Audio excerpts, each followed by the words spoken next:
The man who pleaded guilty to murdering a woman and dumping her body in a ravine near the University of Washington campus will spend more than 30 years in prison.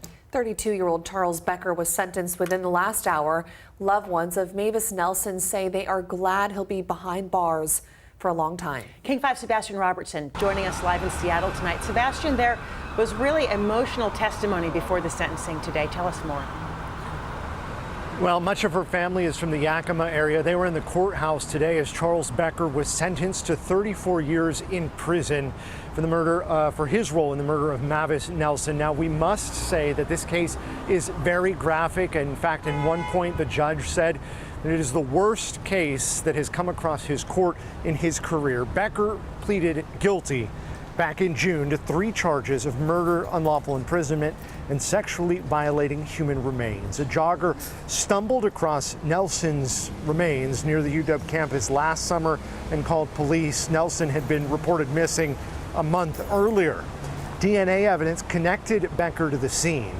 Nelson was a mother of 3 and a member of the Yakama Tribe. That's all according to her sister, Ernestine Morning Owl. His brutal, sickening actions in this event cannot be forgotten or even forgiven. Who took from this world a woman who cared for the well-being of those who suffered in their lives.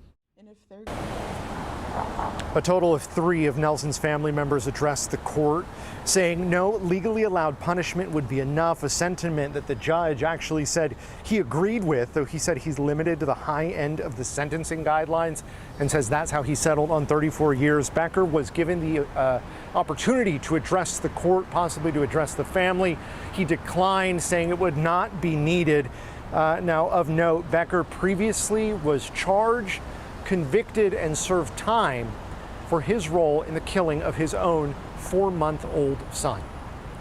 In Seattle, Sebastian Robertson, King 5 News.